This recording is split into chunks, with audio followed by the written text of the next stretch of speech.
का जिक्र कर रहे हैं, लेकिन चालू नहीं हुआ तो इसका निविदा कब हुआ था और इसको समापन करने का समय क्या था?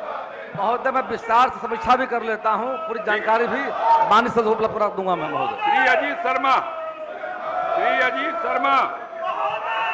श्री अमरेंद्र प्रताप सिंह, माननीय मंत्री।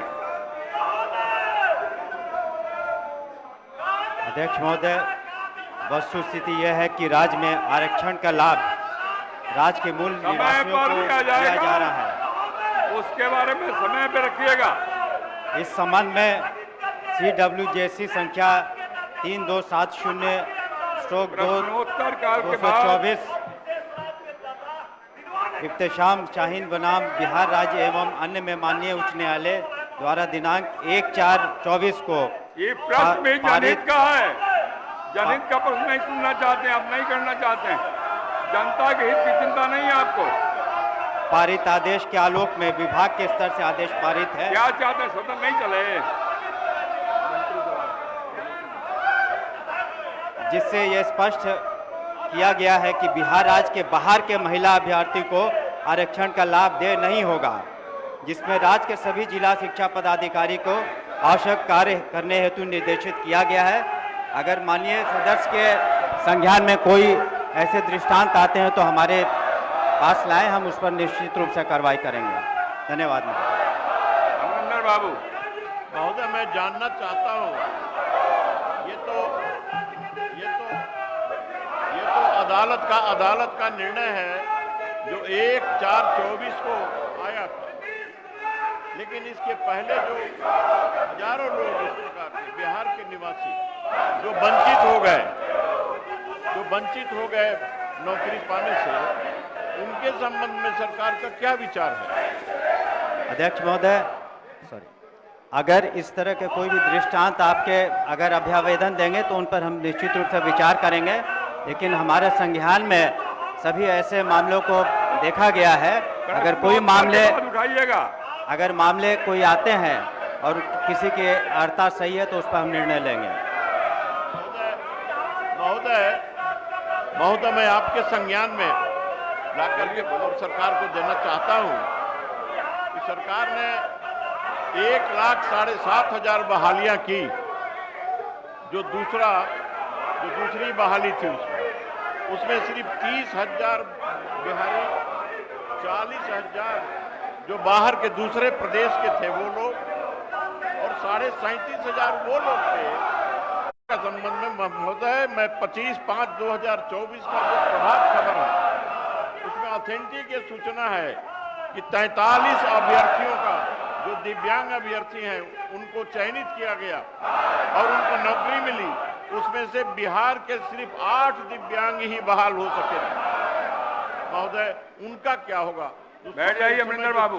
माननीय मंत्री। अध्यक्ष महोदय, जो निर्णय लिया गया था कैबिनेट के द्वारा कि जो भी इसमें परीक्षा में शून्यकाल के समय जो कमीशन के उत्तर के बाद 2 तरह की परीक्षाएं हुई, जो कमीशन के द्वारा परीक्षा हुई उसमें न सिर्फ बिहार के लेकिन बिहार के बाहर के लोगों को भी मौका दिया गया। और दूसरी जो परीक्षा थी वो सक्षमता परीक्षा थी।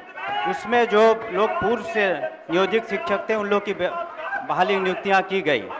और अगर इसलिए उस तरह से पारदर्शिता भी रखी गई उसमें, और अगर बाहर के कोई दिव्यांग क्वालिफाई करते हैं तो उन्हें नौकरी देना हमारी अनिवार्यता थी। अगर कोई मामले माननीय सदस्य हमारे संज्ञान में लाएंगे, अगर कोई छूट गए हैं तो आप निश्चित रूप से हम उस पर ध्यान देंगे। बच्चे स्कूल के बच्चे देख रहे हैं और आपके दल के बारे में भी समझ रहे हैं। आप अपने स्थान पे चले जाइए, अपने स्थान पे जाके बैठिए।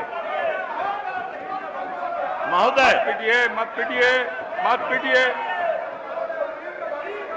महोदय, मैं जानना चाहता हूं क्या माननीय मंत्री संसदीय कार्य कुछ कहना क्या सरकार बिहार के बैठिए। अध्यक्ष महोदय, अगर माननीय सदस्यगण अपने आसन पर जाकर जो कहना चाहते हैं अगर वो कहें तो सरकार उनकी बातों का संज्ञान लेके सरकार अपना पक्ष रखने के लिए तैयार है। हम तो चाहते हैं कि आसन पे जाके बोले, सरकार भी स्थिति बताएगी। और महोदय, ये वही लोग हैं जिनके समय में सबसे पहले विशेष राज्य के दर्जे की मांग को खारिज किया गया था। बिल्कुल, ये यही लोग हैं। आज अगर सदन में अगर आसन पर जाके बोले तो सरकार अपना पक्ष रखने को तैयार है। हम अभी रख सकते हैं, ये अपने आसन पे जाके बोले। जाइए जाइए अपने आसन, बैठिए बैठिए, वहां से बोलिए, जाइए। अरे जाके बोलिए, वहां से बैठिएगा तुम ना, अपने अपने आसन पे जाइए। महोदय एक पूछ लेता हूं। महोदय आपके माध्यम से जानना चाहता हूं महोदय, क्या सरकार बिहार के अभ्यर्थियों को संरक्षित करने के लिए और गारंटी देने के लिए क्या सरकार डोमिसाइल नीति बनाना चाहती है?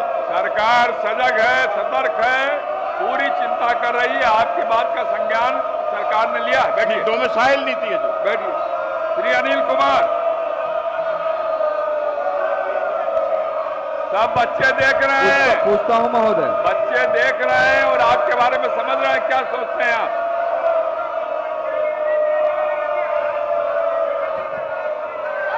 अध्यक्ष महोदय, ये सदन ऑर्डर में नहीं है और मैं खास करके कहना चाहता हूं आप आसन के माध्यम से, ये लोग दलित विरोधी है, पिछड़ा विरोधी है और विकास विरोधी है। जैसा माननीय सदस्य ने सवाल किया, वस्तुतः स्थिति यह है कि राज्य सरकार के निर्णय के आलोक में 19/9/2020 से अनुसूचित जाति और जनजाति अत्याचार निवारण अधिनियम 1989 के तहत दर्ज हत्या के मामले में जिनके मृतक कमाऊ सदस्य महिला या पुरुष है, न्यायालय द्वारा आरोप गठित उपरांत पात्र आश्रित को परिचारी प्रचारी विशिष्ट के पद पर नौकरी देने का प्रावधान है।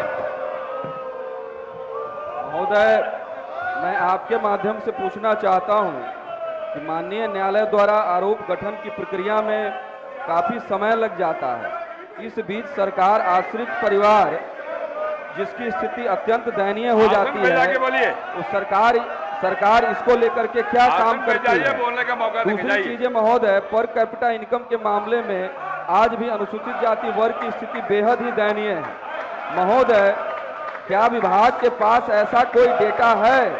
क्या पिछले वित्तीय वर्ष में सरकार ने, विभाग ने ऐसा कोई कार्य किया है? कोई ऐसा डेटा उनके पास है कि कितने महिला कमाऊ सदस्य के हत्या की स्थिति में आश्रितों को सहायता जैसे नौकरी, पेंशन या सहायता राशि दिया गया हो? मैं आपके माध्यम से माननीय मंत्री जी से पूछना चाहता हूं।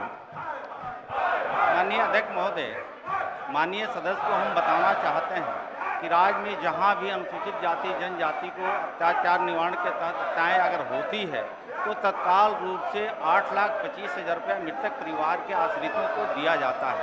जैसे सदस्य महोदय ने ये जानने का प्रयास किया है, पूरे डाटा हम आपके माध्यम से उनको उपलब्ध करवा देंगे कि बिहार में अनुसूचित जाति जनजाति के अत्याचार निवारण में कहां कितनी राशि उपलब्ध कराई गई है।